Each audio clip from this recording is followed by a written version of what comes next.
ముందుగా మీ యజమానులకి మీకు నా నమస్కారాలండి. ఈ మధ్య మా కుటుంబంపై ఒక కుటుంబం దాడి చేస్తున్న సంగతి మీకు తెలుసు.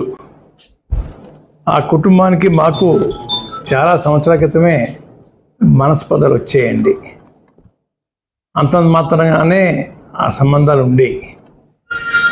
గత సంవత్సరం నుంచి పూర్తిగా దూరం అయిపోయామండి. రాకపోకలు పూర్తిగా స్తంభించిపోయాయండి. అయ్యా, మమ్మల్ని నిత్యం టార్గెట్ చేస్తూ ఉన్నారు. బిందులు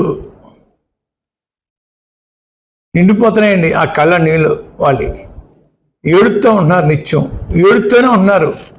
మా అబ్బాయి గిరి ఎదుగుదల గురించి నిత్యం ఏడుతూనే ఉంటున్నారు. అయ్యా, వరవలా పోతున్నారు, రగిలిపోతున్నారండి. అయ్యా, వాళ్ళకి వచ్చే పోయే కాలం ఏంటో తెలియదు. నా కొడుకు రాజకీయంగా పైకి వచ్చి తప్ప ఏమన్నా వారిని ఏమైనా డబ్బులు అడిగామా, వారు సాయం కోరామా? ఏమీ లేదే. వాళ్ళ సంబంధం ఏంటని అడుగుతా ఉన్నాను నేను. నాకు క్యాన్సర్ వచ్చిందని నన్ను ఇంట్లో బంధించారని, నా చిన్న కొడుకు పట్టించుకోవట్లేదని, మా చిన్న కొడుకు మామయ్య గారు పట్టించుకోవట్లేదని చెప్పేసి తప్పుడు పేలాపన, తప్పుడు సమాచారం ప్రజలకు ఇస్తూ ఉన్నారు. అయ్యా, తప్పు తప్పు తప్పు. రోజు నా చిన్న కొడుకే నాకు సేవ చేస్తూ ఉన్నాడు.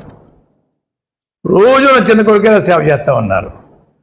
కాళ్ళు కూడా నొక్కి రాత్రిని పడుకునే వరకు కూడా సేవ చేస్తూ ఉన్నారు. అయ్యా, మాకు నా కొడుక్కి నాకు మనస్పర్ధ పెంచి దూరం చేస్తే వాళ్ళ గర్భకు వస్తానమ్మని చెప్పి అనుకుంటున్నారండి. చస్తే ఈ జన్మ కదా ఎన్ని జన్మలు ఎత్తినా కూడా గుమ్మం ఎక్కను.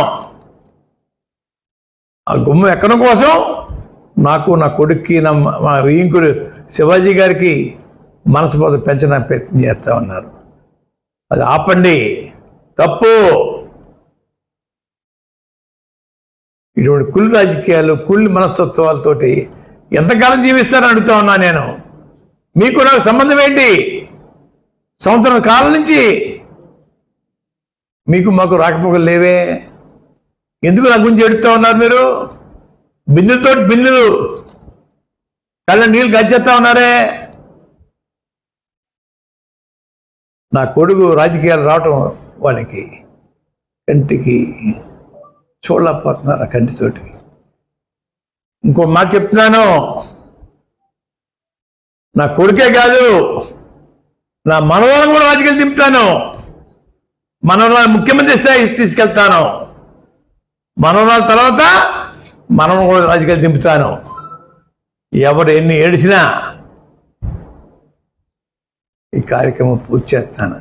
ఏడిసేవాడిని ఇంకా ఏడ్పించడం కోసం నా మనవరాలు రాజకీయాలు దింపుతాను.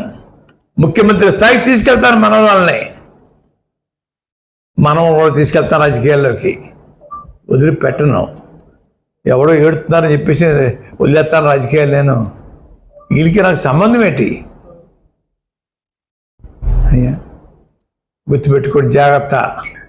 పిచ్చిగా వాక్కండి, పిచ్చిగా తప్పుడు సమాచారం ప్రజలకు ఇవ్వకండి. ఈ అమ్మాయి మాంగారికి క్యాన్సర్ వచ్చింది. 3 నెలలు నేను రాజమండ్రి హాస్పిటల్ రోజు వెళ్ళి వైద్యం చేయించాను. ఈ అమ్మాయి 3 వారానికి 10 రోజులు వచ్చి చూడడానికి హలో అంతే. వీళ్ళు సేవ చేశారట తల్లికి. నా కొడుకు 24 గంటలు సేవ చేస్తుంటే ఏడుస్తూ ఉన్నారు వీళ్ళు. వారం రోజులకు 1 గంట సేవ చేసి